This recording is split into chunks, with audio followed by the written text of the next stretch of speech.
3. Irish Traveller History.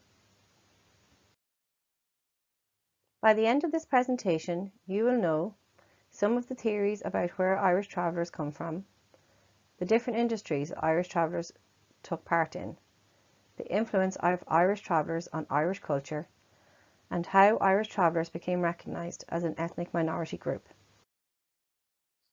Roads from the Past. This is an animated history of Irish travellers, Scottish travellers, Romanies and Roma. This is produced by a British company called Rural Media, so it has a lot more of UK focus. However, the points made are accurate and it is suitable for young people and adults alike.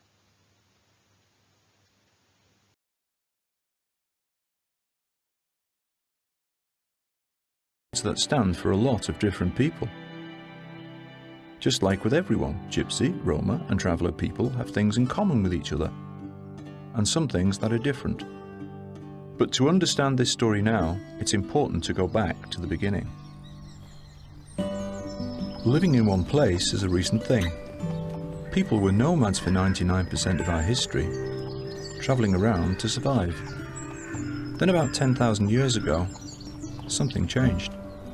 People realised that if they grew crops, harvested and stored them, they would have a better chance of surviving hard times. Where people had tracked animals or travelled with their herds, settled farming became the norm. But not everyone changed their ways. Many people didn't want to settle down, or bad harvests, droughts, floods, war would send them back on the move. In Britain and Ireland, nomadic peoples were probably well established by about 1000 AD.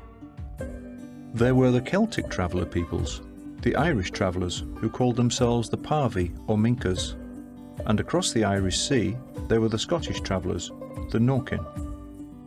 They had their own languages. The Irish travellers talked the Gammon and the Scottish travellers spoke the Bualadh Agad. Both have sometimes been called the Cant. Some travellers worked the land. Others were musicians and storytellers who brought entertainment and news to the people of the countryside. Some were horse dealers, tinsmiths and metalworkers. For centuries they lived in tents and travelled mostly on foot. One traditional name for the Irish travellers was An Lucht Shul, which means the walking people. Meanwhile, thousands of miles away, a people called the Roma or Romanis had been travelling west, starting from northwest India. The word Roma comes from an old word Rom, meaning man or husband. It isn't related to Rome or Romania, they just look similar. In the late 1400s, a group arrived in Scotland. They were received by King James IV. They told fortunes, had exotic-looking clothes, darker skin and an Indian language, Romani. They stood out from everyone else and were referred to as Egyptians, a word that eventually turned into gypsies. As time went on, they did much of the same work as other travellers. Some were specialists in other trades, like wickerwork, charcoal burning, even pearl fishing and snake catching. In the 1500s and 1600s, there were some attempts to expel them from the land. In some cases, people were deported across the sea, or even hanged for being gypsies. But by the 1700s, Romani gypsies lived all over Britain. Some families mixed with the travellers who were already here. Down in England and Wales, like elsewhere, most nomads lived in tents made from arched sticks stuck in the ground with canvas on top. But some gypsies and travellers put their tents on flat carts to keep them off the cold, wet ground. The traveller's wagon was born. The bow-top became a common sight in Ireland as well as Britain. Later, wagons were purpose-built in various shapes and sizes, mobile works of art. Over the years, travellers went back and forth across the Irish Sea and the borders of mainland Britain. Some worked on the canals and motorways, fought in wars for their country, and many became self-employed. They did jobs like scrap metal collecting, roofing, flower selling, and tarmacking, trades you could take on the move trades that continue today. Romani people from other parts of Europe continued to come, in small numbers at first, with more arriving in the 21st century. So those three words, gypsies, Roma, travellers, they hide a lot of meaning. They get used in lots of ways, but they're just the names of people, like English, Indian, or Italian. Over the years, some travelling people have settled down. Some move less often, and others hardly at all. But however they live, they take their languages, memories, and cultures with them. They are proud of their roots and their family, and why shouldn't they be? After all, if you go back far enough, there's a traveller in every story.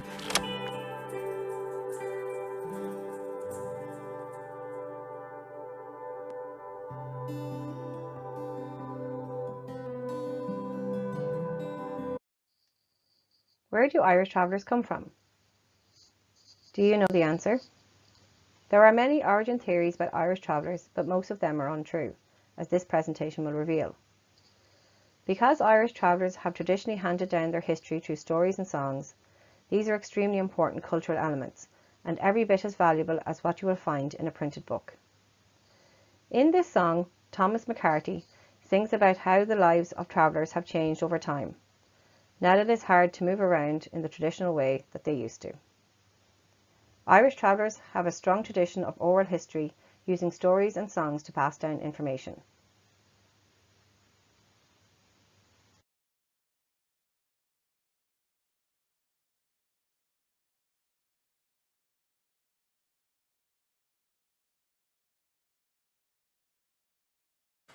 This is a song that my mother used to sing. A rambling man, I'm a rambling man. Now I look behind me, oh, my rambling days are gone. Well, I remember when I was a boy, my freedom, my lifestyle, oh, I live like a king. The road was my home, for the road I lived on. Now every road that I go, I'm told to move on. I'd visit every town, and I'd go to every fair. I'd meet all my people, we'd all assembled there. We'd tell the whole day through, and we'd sing all night long. Now I look behind me, oh, my rambling days are gone. I'm living in a place no green fields can I see. There's nothing around me, only towers of cement. If I could see the future, what changes there would be. A rambler I was born, and a rambler I'll always be. Thank you very much.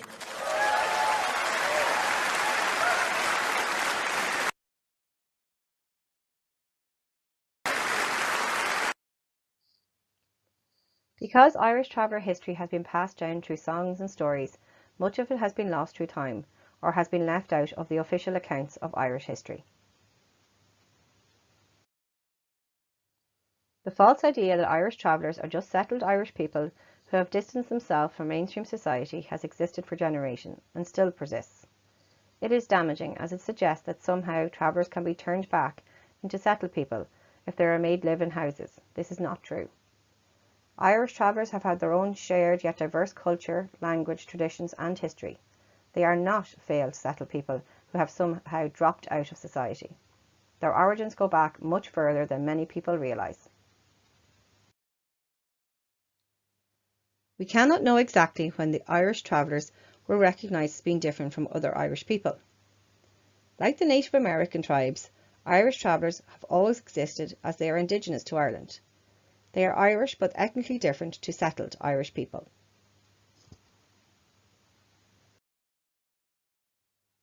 Old lore, more ideas about Irish traveller origins. Irish mythology. Stories of some of the best known heroes of Irish mythology offer additional evidence to the well-established understanding that a mobile lifestyle has been part of Irish life and culture. In a tradition which stretches back over thousands of years, we find tales of Fionn McCool and his band of hero warriors, the Na Fianna, who lived on the edge of society and wandered over all parts of Ireland and Gaelic Scotland in the course of their adventures, according to one expert. They lived close to nature and were renowned hunters, and were especially associated with rural scenes. Tales of the Na Fianna are found in some of the earliest written literature. In a tradition which stretches back over 1,000 years, we find tales of Fionn McCool and his band of hero warriors, the Na Fianna.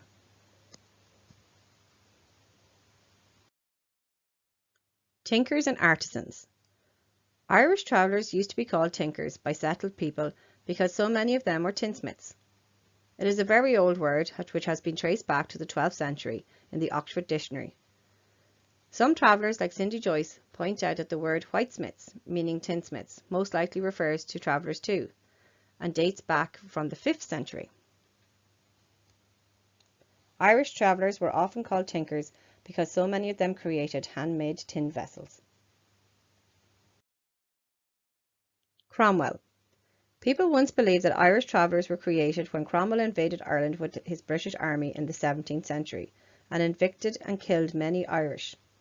However, studies carried out over traveller DNA suggest that Irish travellers predate this time.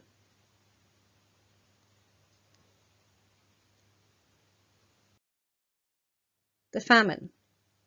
Some academics think that Irish travellers are descended from Irish people who were evicted from their land or left in a search of food because of the Great Famine of the 19th century. However, Irish travellers had moved to America before this time of the famine and took their culture and traditions with them. This proves that Irish travellers were very well established as a community beforehand. There is a traveller graveyard in Westview Cemetery in Atlanta, Georgia, which has a headstone recording the death of a traveller called Tom Carroll in 1832. Historical peoples. Travellers existed for many centuries before Cromwell, the famine, and other upheavals in Irish history. They would have been affected by these events alongside many Irish living through those times.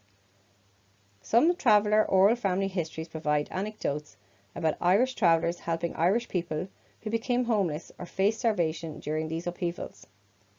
To survive on the road took knowledge and skill, and it is very likely that Irish people lived alongside the travellers during these times of crisis, and then went back to their own settled way of life when they were able to do so.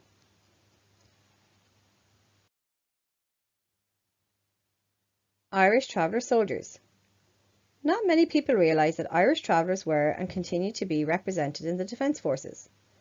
Irish travellers also stood shoulder to shoulder with Irish people during the War of Independence. Patrick Ward from Tuam, County Galway, was only 16 when he joined the garrison at Rose Distillery in Dublin during the Easter Rising with his uncle and cousin. This is just one example of how many travellers have helped their fellow Irish in the struggle for freedom, in different ways over the centuries. Accounts of travellers protecting freedom fighters also appear in many traveller oral family histories. Irish traveller industries. Irish travellers provided the wider Irish community with many different services, items and forms of cultural enrichment. Irish travellers are renowned storytellers, musicians and singers. The first Sanchee to be broadcast on the BBC World Service Radio, Paddy Sherlock, was an Irish traveller from County Clare. Master musicians including Uilleann Pipers, Felix and Johnny Doran, the Duns, the fiddle pair John and Michael Doherty performed music in their communities and beyond. They continue to influence other musicians to this day.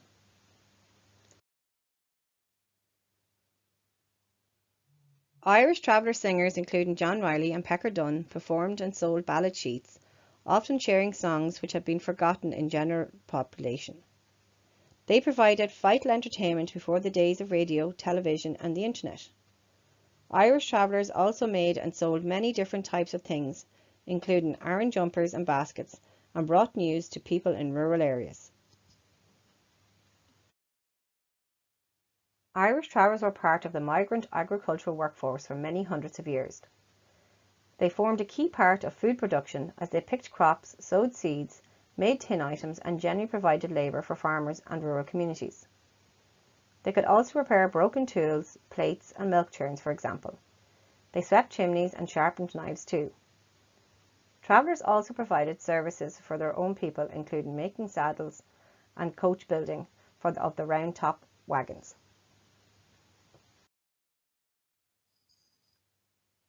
When tractors became more affordable, farmers no longer needed horses and human labour to grow and harvest their crops. Plastic replaced the tin buckets and other vessels that travellers provided to farmers, and it was also very cheap. There was also a shift in the way people lived and worked as the majority of Irish population began to move to cities to find work. Travellers followed, but found it difficult to be accepted in the workforce and wider society as they stood out from the city population. Living in tents and wagons with insufficient stopping places meant that they were literally pushed out to the margins of Irish population. Modern forms of entertainment such as television meant that people didn't seek out traditional singers or musicians as often. News bulletins replaced the role of Irish travellers as messengers. New licensing laws made it harder for travellers to sell items that they bought or made. This film from 1969 shows what life was like for Irish travellers in Ireland. Often farmers would have the same traveller families working for them every year. Unfortunately, the terminology used in this clip is offensive and is not acceptable to use the word itinerant to describe travellers any longer. Used instead are the terms Pavy, Minkery or Irish travellers.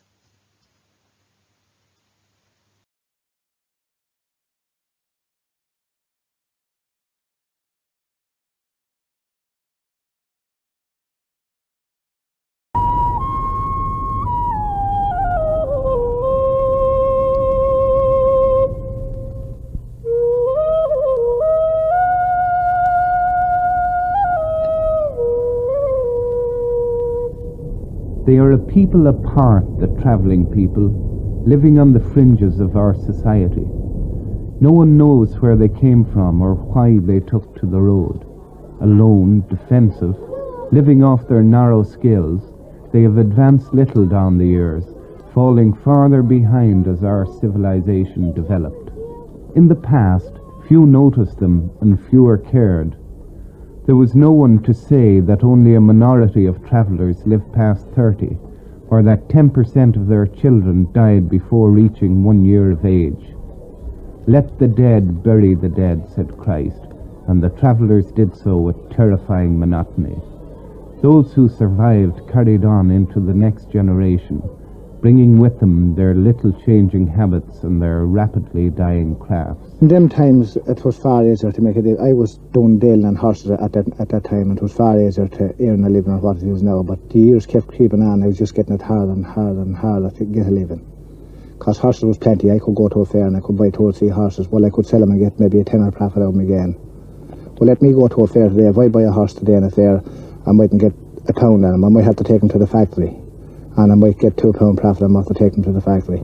And as the profit in horses declined, the tinsmiths also lost their way of making a living, as plastic and mass production replaced the handmade buckets, pots and pans. And many of the travellers have been forced to find work wherever they can. The work I do, I go from door to door gathering scrap with a pony and car. I'll take old wardrobes, bottles, jam pots, I'll take anything. I'll clear away any rubbish from any house. And I'm able to make a living out of it. I'm gone on now to the 60 mark, close to the 60, and I'm not fit for work, to tell you the truth. But I have a lot of young fellas here that is out every day seeking work and can't get it. Well, I get some bit of scrap here and there as well, you know. And I get £7.17 a week in the door. Then the wife goes around making a bit as well, you know. Well, the way I work in scrap, excuse me, is plumbers, builders and factories and places like that. Well, I have a contract that I have my customers there that do collect the stuff from me, and I don't sell to anyone, only myself. I'm mostly garages and batteries and stuff. Can you make a reasonable living out of it? Well, it's not that I'd ever be a millionaire, that I'd ever save money out, but I just get enough what keeps me going, what does me. Many itinerants who have no means of dealing in scrap and the like and who live in rural areas do seasonal agricultural work for those farmers who will employ them. They work on beet, on turnips and on potatoes. Few are permanently employed and most seem to prefer it this way. Henry Maxwell is a North County Dublin farmer. How long have you been employing Atinians? I'd say it's 4 years now. I started the first spring they were here. I took them on planting potatoes. How did you find them? Every year they're getting better. They're just the same as anyone else. If you pay them well and treat them decently, they'll work well. Have you had many at any given time? Well, this one family, and I do them piecework.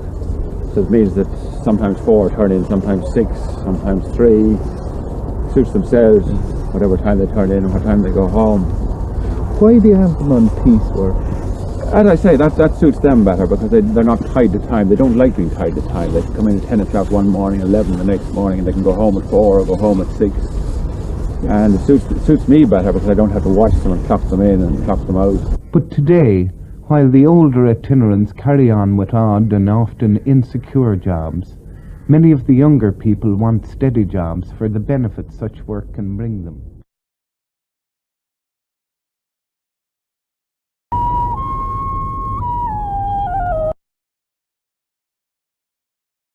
Traveller rights, the road to ethnic recognition.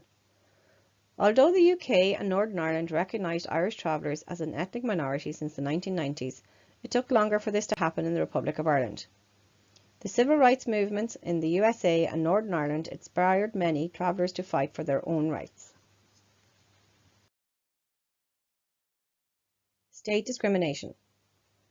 After Irish travellers began moving to sites in the main Irish cities, the government began seeing them as a problem to be fixed by assimilation, by making travellers live in houses. This is when the term itinerant began being used. It devalues travellers by suggesting that they are a rootless people who do not have their own culture and traditions. Irish travellers were mislabelled in the 1963 report on itinerancy as failed settled people who had emerged out of displacement during the famine. The report was incredibly damaging for travellers and influenced many policies that criminalised the expression of traveller culture, including nomadism. It also made it easier for traveller children to be taken away from their families and into the care of the state. The negative outcomes for travellers and the dire statistics we see today in terms of health, accommodation, education and employment are apparent as a direct result of those policies.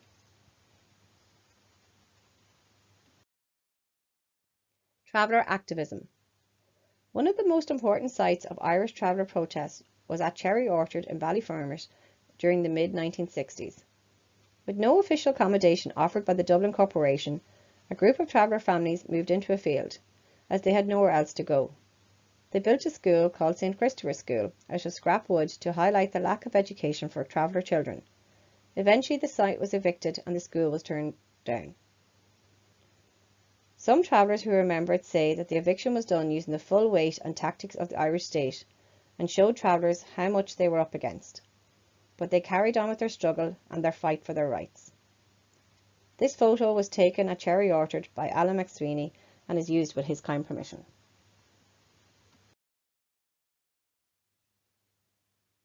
Things slowly began to change when travellers got together to claim their human rights. Nan Joyce, who is demonstrating in Dublin in the photograph on the slide, was a prominent Irish traveller campaigner and stands as an example here for a great number of exceptional traveller activists. Irish travellers endured many decades of evictions and discrimination and began the long 50-year-plus battle to reclaim their way of life. Traveller organisations and groups formed to fight for the rights of travellers. Ethnic recognition. In March 2017, the Irish government recognised Irish travellers as an ethnic minority group.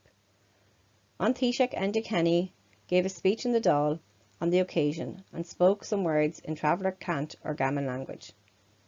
He said, "Our traveller community is an integral part of our society for over a millennium, with their own distinct identity, a people within our people." A traveller ethnic recognition pin was also designed and produced to celebrate the occasion.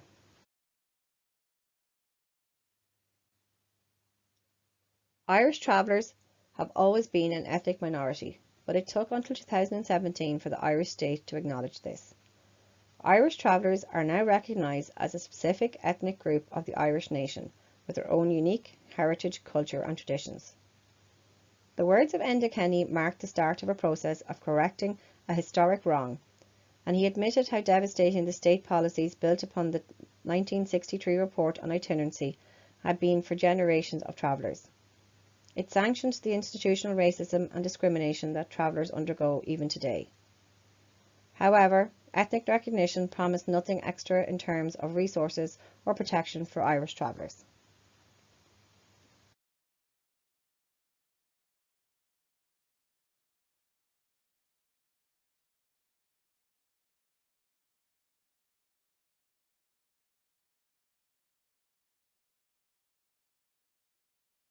Ceann Comhairle, thank you for making time in the House today for this historic and symbolic recognition of travellers as an ethnic group within the Irish nation.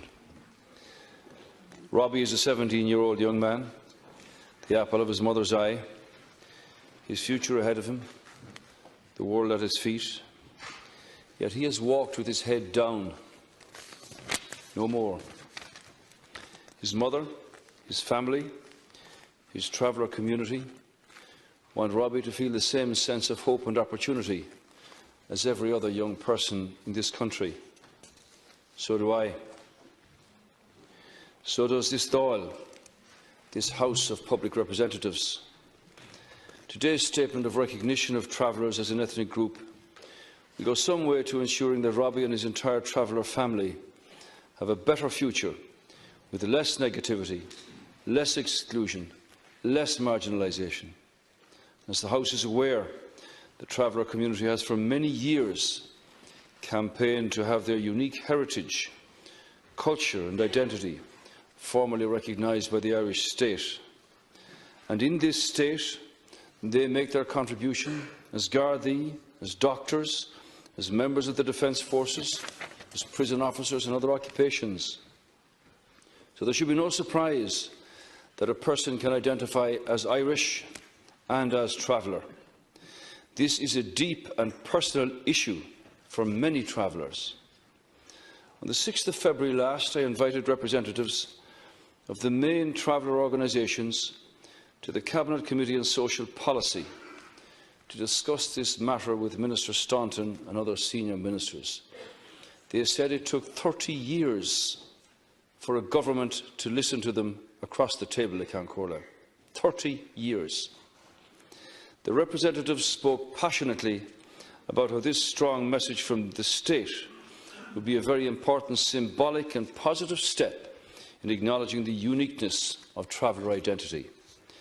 They felt it would resonate strongly among the community and help to counter the stigma and the shame felt by many, particularly young people, and increase feelings of respect, of self-esteem and of inclusion.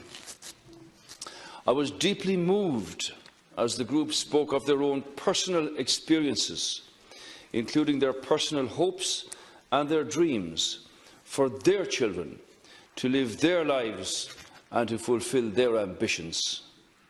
We all want the same for our children, to grow up and thrive in a society where everyone is free to be who they truly are, and no one should have to hide their religion, their sexual orientation, their race or their culture to be respected or even accepted in society.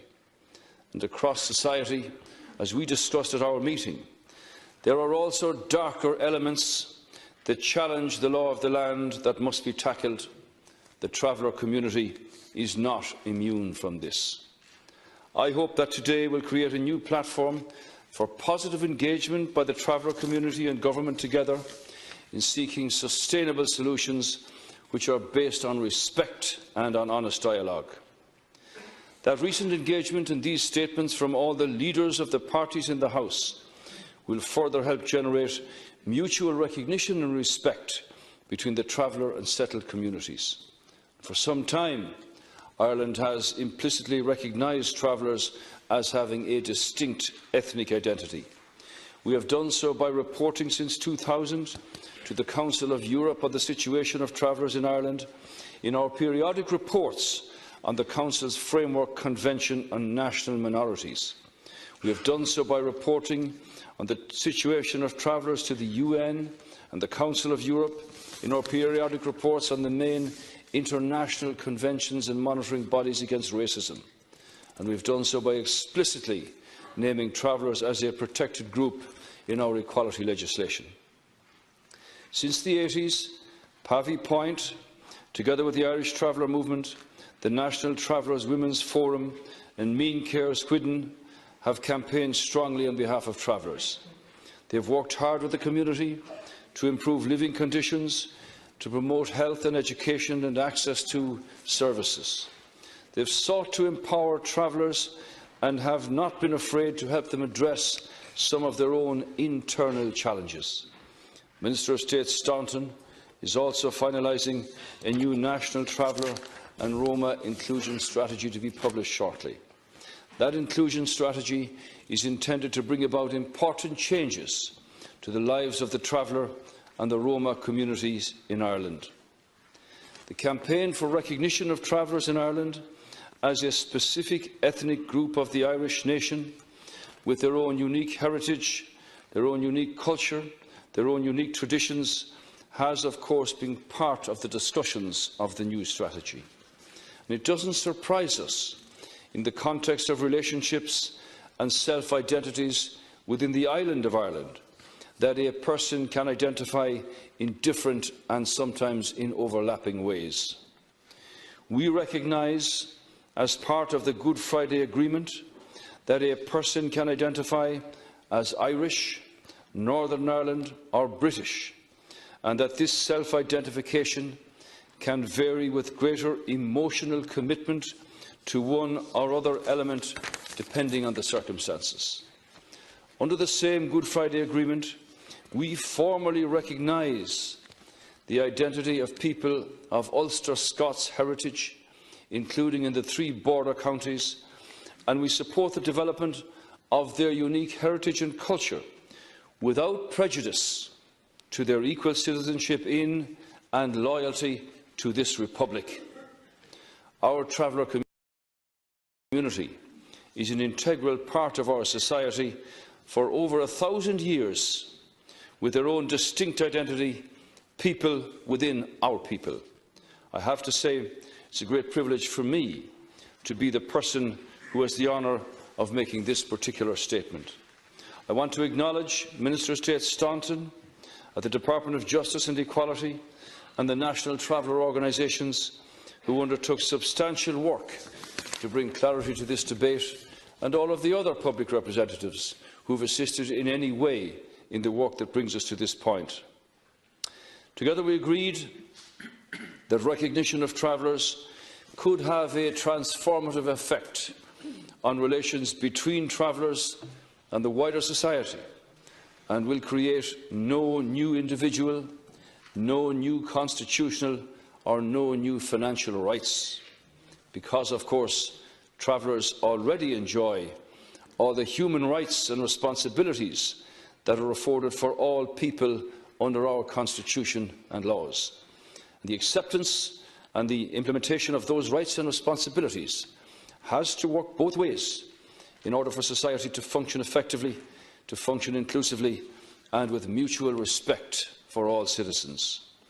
We recognise the inequalities and the discrimination that the traveller community faces and has faced, and have a range of special programmes and interventions to help deal with this. The development of the new traveller and Roma inclusion strategy will build on this particular foundation. Mar sin mar híseach a níam go hifigúil gur grúpa éitneach iad lucht taistilí na hÉireann. As Taoiseach, I now wish to formally recognise travellers as a distinct ethnic group within the Irish nation. Therefore,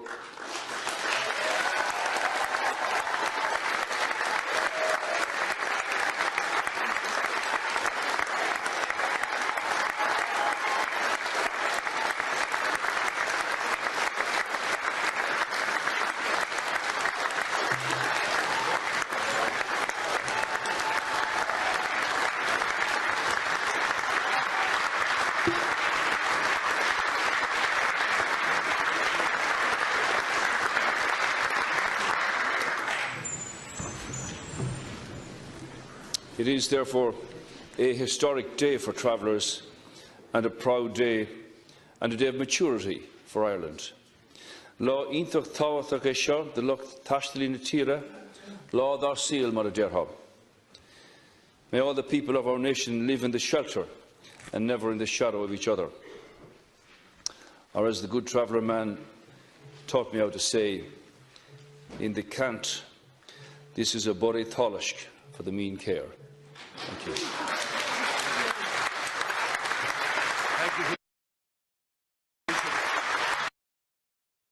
Senator Eileen Flynn in 2020 was the first Irish traveller to be elected to the Irish Senate.